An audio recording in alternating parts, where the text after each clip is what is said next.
Et nous continuons à feuilleter nos pages de l'histoire du peuple juif. Tout à fait. De l'État d'Israël. Bonjour Olivier Shavuot Shavuotov. Tov. Nous sommes aujourd'hui le 10 février et bien le 10 février 1983, on s'en souvient très fort en Israël 1983. en particulier. En 1983 en particulier. Voilà, c'est pas si loin que ça, c'était il y a 36 ans, 37 ans. 36, puisqu'il y a eu une manifestation à cette époque, eh bien, on a au gouvernement, on se pose des questions autour de Sabra et Shatila. Est-ce que oui ou non on va avoir, il y a une commission d'enquête, la Vadat Khan qui a déjà été mise en place, mais est-ce que rappelons Sabra et Shatila, un massacre qui a eu lieu au sud Liban. Au sud Liban, donc dans des camps de phalangistes. Ce sont les phalangistes chrétiens qui se sont vengés en fait sur des populations arabes qui les avaient maltraités plus tôt et donc qui ont décimé des camps entiers. Et Israël a été accusé de ne rien avoir fait. L'armée israélienne était présente et on l'a accusé de ne rien avoir fait pour empêcher. C'était pas Israël qui était accusé du massacre. Voilà. Et donc en fait, on a eu ensuite une commission pour savoir exactement quelle était la responsabilité israélienne. Est-ce que oui, le ministre de la Défense de l'époque, Ariel Sharon, était au courant et il avait dit à l'armée israélienne de ne rien faire. Enfin, il y avait beaucoup de questions autour de ça. Et au même moment, eh bien, le 10 février, donc au moment où cette commission est en train d'avoir des réponses et de ne pas encore les révéler, on a une manifestation du mouvement Shalom Arshav. Alors il faut rappeler que le mouvement Shalom Arshav, la paix maintenant, est un mouvement qui a été créé au moment justement de la guerre du Liban afin d'arrêter les violences, d'arrêter la guerre et surtout de retirer l'armée israélienne du sud Liban.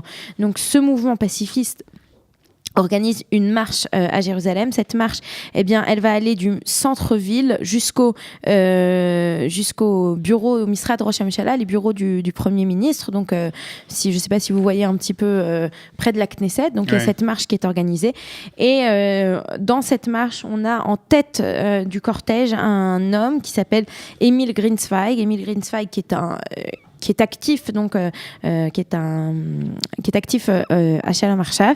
Et en fait, on va avoir alors qu'ils sont en train de marcher, on va avoir un citoyen israélien qui va jeter une grenade. Pourquoi ? C'est une bonne question. Mais il va jeter une grenade et cette grenade va blesser 9 participants et va tuer Emil Grünzweig. Et cette histoire, cette mort tragique va énormément faire parler d'elle puisque c'est un meurtre politique. On n'a pas beaucoup de meurtres politiques en Israël à cette époque.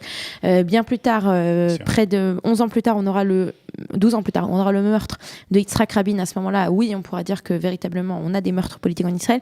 Mais à cette époque, ça n'existe presque pas. Est-ce qu'il visait vraiment cet homme ? Il visait pas l'homme en lui-même, mais oui, il visait la première ligne des gens de Shalom Arshav. Il faut dire qu'il y a d'autres personnes qui ont été blessées. On a eu par exemple Avraham Burg, si ça vous dit quelque chose, ou Yuval Steinitz, qui aujourd'hui est plus à droite qu'il n'est à gauche, mais à l'époque, eh bien, il faisait partie de cette manifestation.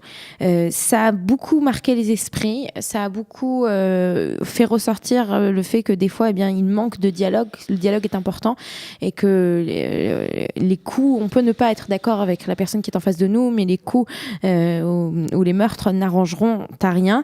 La personne qui a tué, donc qui a jeté cette grenade, s'appelait Avroumi.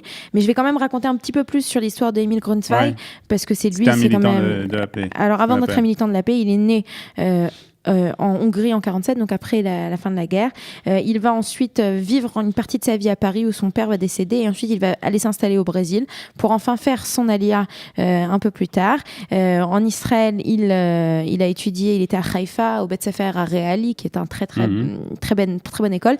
Et ensuite il a étudié à l'université hébraïque de Jérusalem. C'était un professeur de mathématiques il faisait énormément de projets éducatifs afin d'aider justement à à permettre à des conversations, à la culture du débat, le dialogue. Et il faisait tout, entre autres, pour le dialogue judéo-arabe. Et donc, il était très actif à Shalom Arshav, et il a été donc tué à la date d'aujourd'hui. Il faut dire qu'aujourd'hui, il y a un centre à sa mémoire à Jérusalem qui s'appelle Midrashet Adam, au nom de Emile Grottzweig, qui organise, entre autres, des soirées à sa mémoire, et toujours avec cette idée de permettre au dialogue judéo-arabe. Voilà. Le dialogue est très important, même après ce Shabbat un peu difficile, ce week-end que nous avons vécu après le meurtre de cette jeune fille. On a du mal des fois à ce dialogue, mais il ne faut pas l'arrêter. Voilà, exactement. Voilà. Bonne journée. Merci Eliana. Nous nous retrouvons tout à l'heure pour les programmes de Cathy que vous nous donnerez en fin d'émission. Dans quelques instants, nous reviendrons sur le meurtre justement de Oriane Sparcher avec une habitante de Tkoa.